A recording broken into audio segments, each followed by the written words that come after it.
There are weddings that I've gone to and I was smarter than the groom. Wait, what? Yeah. Maybe the groom has a physical challenge. Maybe he can't bend. You understand? Maybe he can't dance for more than 30 seconds. And they will not tell you this over the phone. Like there's a wedding I went to and the bride's place, they had a strong Christian background. You understand? Okay. So the bride asked me not even to allow them to dance. Wait. Yes. Well, hello and welcome to another exciting 5th episode of Mejasan Weddings. I'm your girl Terity, and today, guys, I'm here with the crowd controller himself, MC Oyee. What is he? Can turn your simple wedding into a festival. This is Mejasan Video Production. MC Oyee, vipi? Poa. Kofiti? Hi, niko poa. Hi, Terry. I'm good. Thank you for hosting me. Thank you for coming. Yes. Oyee. Yes. First of all, Yes. kindly introduce yourself. So officially, my name is Kevin Oyengo, but I'm publicly known as MC Oyee. I do events, I host weddings, I do club shows. Basically, I do any kind of event. Yes. MC Oyee, but right now we're just gonna focus with the wedding bit, right? Yes. As a wedding MC. Yes. Now, the first time you were told, MC Oyee, please handle my wedding. Yes. How did that make you feel? Talk to me about the experience.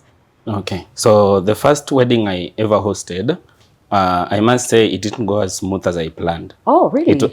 It was my first wedding. But being a comedian, I am a comedian MC. So being a comedian, Okay. I think I handled it so well. Personally, I didn't feel I delivered, but the clients were happy. That is the most important thing for an MC. You underestimated yourself, Amanini? No, as an MC, at times you do a job, and internally or personally you feel I underdelivered. But of course you can't tell the client that. You can't. Yes. So we never feel happy getting paid and you underdelivered. Let me be honest. It's the worst feeling. So the first wedding I ever hosted, I didn't feel so proud of myself.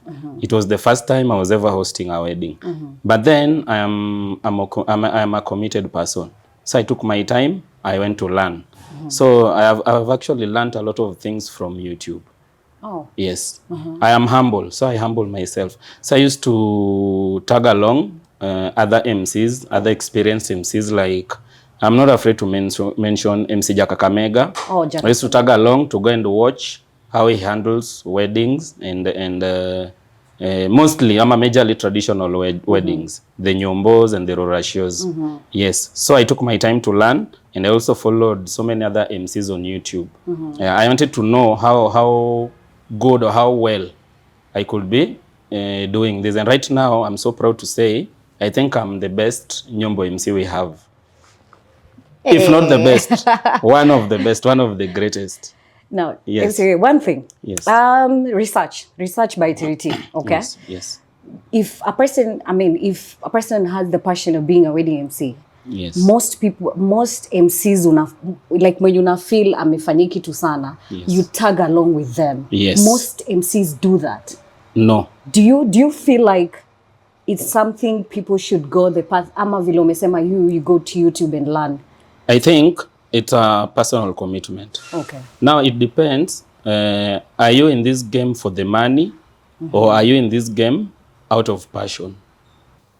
You understand? Most MCs, I think, most of the MCs I know, most of them are here because of the money. They're looking for work, you know. But for me, I do it professionally, and I'm also pushed with passion. I have so much passion for hosting weddings and nyombos. I enjoy doing this. You understand? Yes. So I have to say this without fear or favor. To all the clients who are listening, if you get the MC wrong for your wedding, you will get everything else wrong. Can you just look at the camera and, Yes. and Let me and repeat. emphasis on that? Without fear, to all the clients who will be watching this, if you get the MC wrong for your wedding or your nyombo, your ratio, then you will get the whole event wrong. You will have your day totally messed up. So MC is the most important person in a wedding ceremony. Yes. With that, Yes. I need you to enlighten us Yes. the role of a wedding MC. Yes. The roles. The role of a wedding MC. Number one, you're the program. You're the controller of everything. You're the one who directs when the groom arrives. You're the one who directs what time the bride is to be seen. You understand? You're the one who directs people when it's time to eat. You're the one. So I think an MC is the main thing in a wedding ceremony. So an MC has so many roles. A good MC, let me say that, he has so many roles. For example, with my experience, I've hosted so many weddings. Yes. So many. Yeah. I've hosted so many different cultures. Okay. Including a Muslim wedding, including a Maasai wedding. That I've hosted is so a many Muslim and a Maasai coming Yes. together. Okay. So I think with the experience that I have, it's a bit easier for me to handle these other weddings.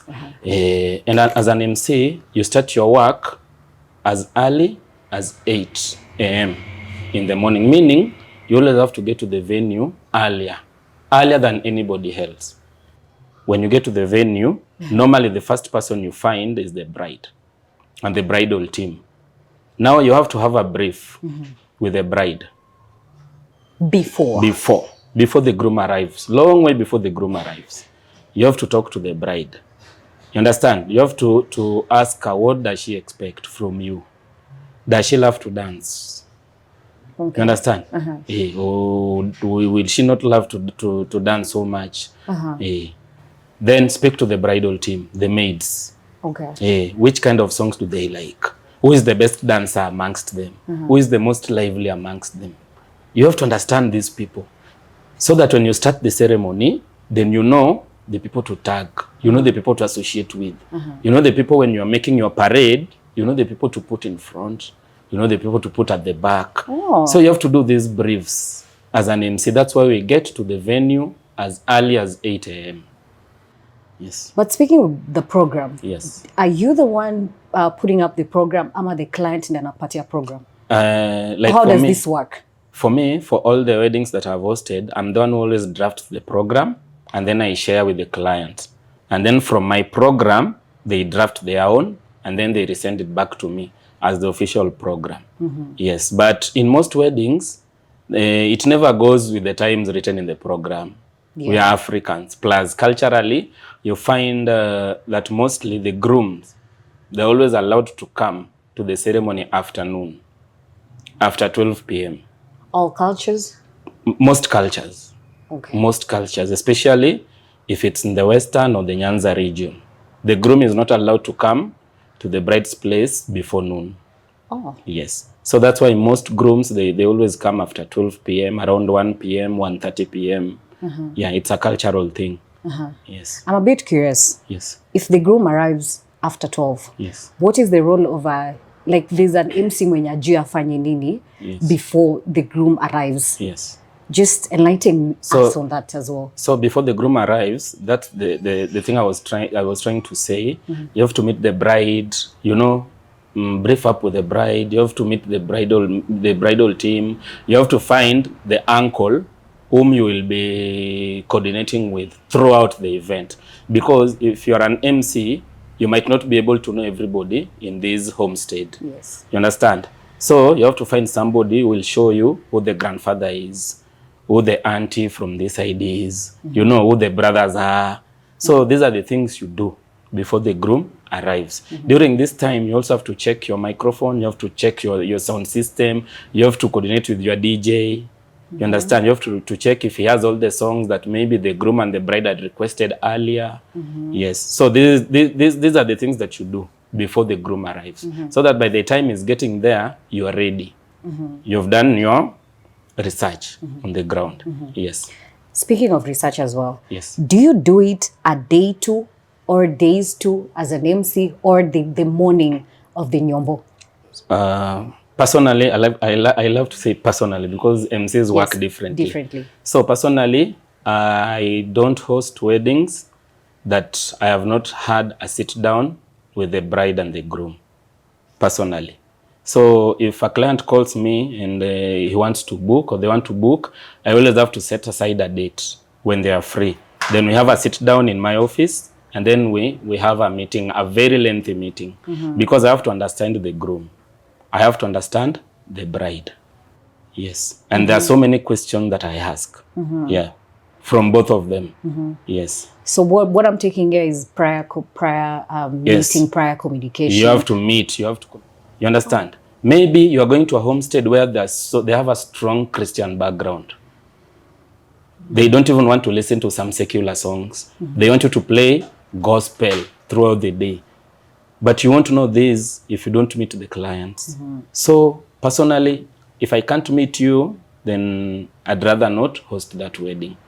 We have to have a sit down. I have to understand you the same way you have to understand me. Okay. You understand? Yes. And in cases where, Yes. because during the wedding preparation, there's a whole lot going on. Yes. Bride na groom hawana time ya kupatana na MCA. Yes. How do you handle that? Or do you accept meetings over the phone via Zoom or anything? Or do you just want like a personal conversation? So I always prefer one-on-one conversation. I always prefer personal meeting, a sit down. But there are few that we've done those meetings over the phone, over group calls, which I still ask the same questions.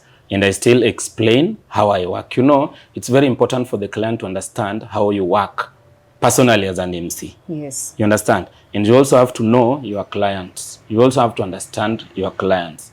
Like there's a wedding I went to, and the bride's place, they had a strong Christian background. You understand? Okay. So the bride asked me not even to allow them to dance. Wait. Yes. Not to dance. They didn't want to dance completely. And if it was dancing, it was gospel, which means it was just soft dancing. Hakuna kutoa jasho. Hakuna kusweat. Wow. That's the importance of having this sit down, this prior meeting before. So I normally ask my clients, I know they're busy, but at least create time, an hour or two. Yes, we sit down, yes, we talk. You understand? Yes. Yes. Again, I think I'm one of the only artists who give contracts. I have an official wedding contract. So it is during this meeting that I also take the client through my contract, because I'm professional. Now, if my contract says you're booking me from 8 a.m. to 6 p.m., we always give a plus 1 hour extension as a courtesy to the client. So if you're booking me from 8 a.m. to 6 p.m. with 1 hour extension to 7 p.m., when it hits 7, then now the client has to know prior that any minute I'm working after 7 p.m., then you will be adding me these charges.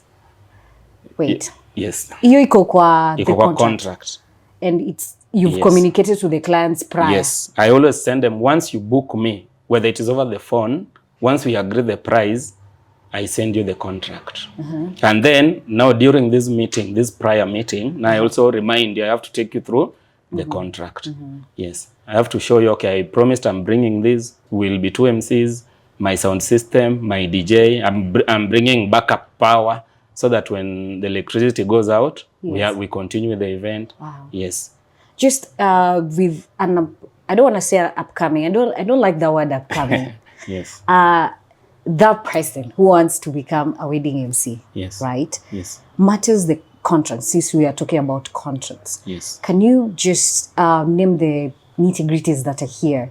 Because this is the creme de la creme. The nitty-gritties. Without the proper contract conversation, then sidhani kama there's even professionalism between the client and MC. Yes, just talk to me about the nitty-gritties that are in the contract. Yes, yes. Majorly, the contract has to state what you're providing. What is the client booking you for? Just an MC with a DJ, an MC, DJ, and your PA system. So the contract has to indicate that. What am I providing? Then you're booking me for this day. From what time to what time? You understand? Yes. Yes. And then what do you expect from me? The contract has to indicate. There's a clause in my contract that says the client is allowed to raise any concern if they feel there's somewhere I missed or under-delivered. You understand? Yes. Yes. So they're allowed to raise that before clearing my balance. Okay. Yes. My contract also says, my contract also says that my payment has to be cleared, the balance has to be cleared before I leave the venue. homestead. Yes. Okay. Yes. There's a point there. Yes. Whether you deliver or under-deliver. Yes. So what happens Yes. when the client says, oh yeah, I am sorry, but you have under-delivered? Have you ever experienced that?